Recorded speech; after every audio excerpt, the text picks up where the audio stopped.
Hey, Pour Temecula listeners, welcome back to our new weekly bonus mini podcast where we review a local wine or beer.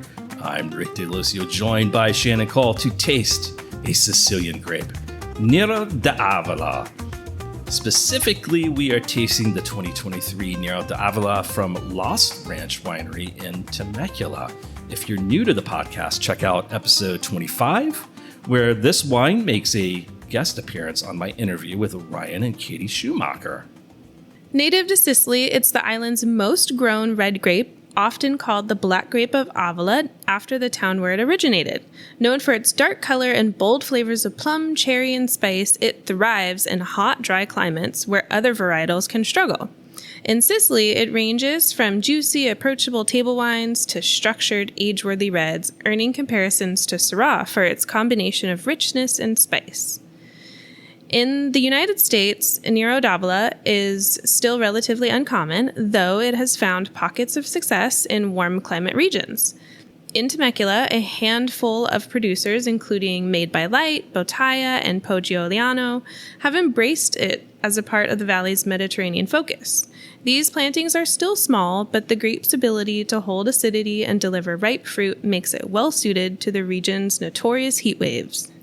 So, how did it end up at Joseph Wien's Lost Ranch Winery? His 2023 Nero d'Avola comes from an organic vineyard in DeLucio planted on volcanic soils just west of Temecula. The wine was fermented in bins, basket pressed, and aged for 14 months in neutral French oak before being bottled, unfined and unfiltered. It's 14.1% alcohol, and it'll set you back about $40. With only 120 cases made, it's a rare local expression of Sicily's great red grape. So let's pour a glass.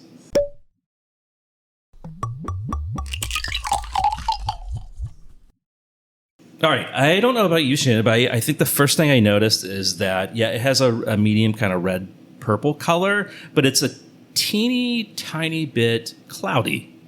Yeah, it's not fully clear, which is probably from it being unfined and unfiltered. Yeah.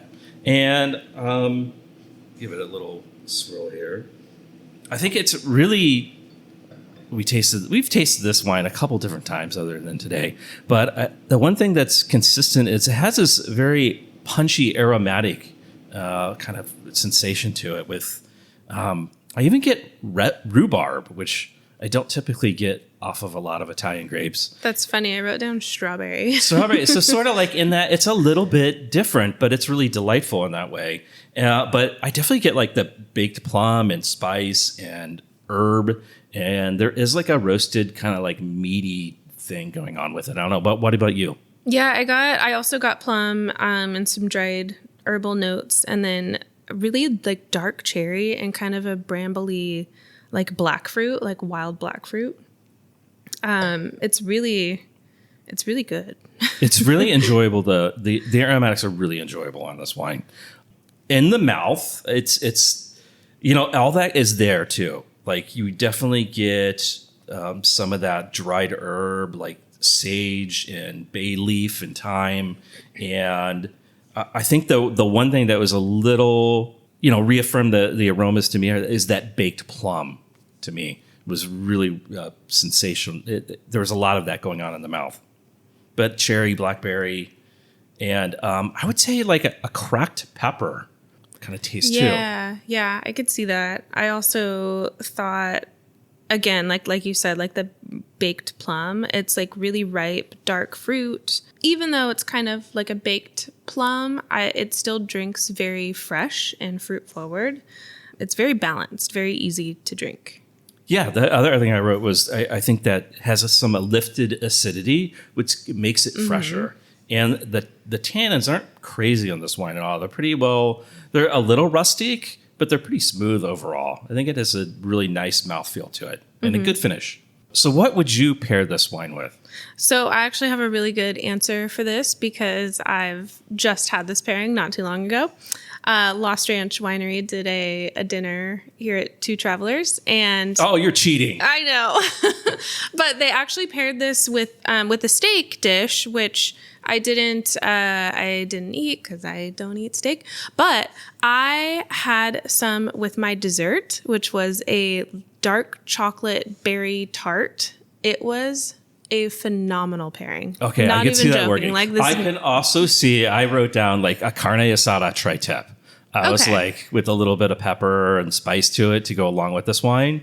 But I can definitely see like dark chocolate and raspberry that working. Oh, yeah. Both those. I know those. The other thing I was thinking was barbecue. Like a sweeter style barbecue sauce on barbecue sauce, yeah. So I thought those would go really well. All right, let's move on to what we think of this wine. So here on Pour Temecula, we keep the review simple with our rating system. Dump it, try it, pour it, or buy it. If it's not worth finishing, we dump it. Or if it's a decent sip, we say try it. If it's solid and share worthy, pour it. And if it's excellent or a great deal, buy it. So where does this Lost Ranch Winery Nero d'Avola land? For me, it's a solid, enjoyable, share-worthy pour it. What about you? I am going to go with buy it because I did, and we're drinking my bottle, and now I'm going to need to go buy more. So there you go. I think, I mean, I could definitely see the buy it though. It's good. I think for me, and the reason I come back to pour it is that generally a Sicilian Nero d'Avola is a little bit less expensive than $40 and can be just as tasty. The other thing is that personally, I'm not the biggest fan of Nero d'Avola. I kind of put it in the Primitivo camp where it can get really ripe and really baked. And I want a little bit more substance than that. But that's just me. You obviously think different. I think this will be a good holiday drinking by the fire wine. Okay, yes. We will have a fall episode coming up soon. So I think this fits into fall. And campfire. Yeah. Yeah.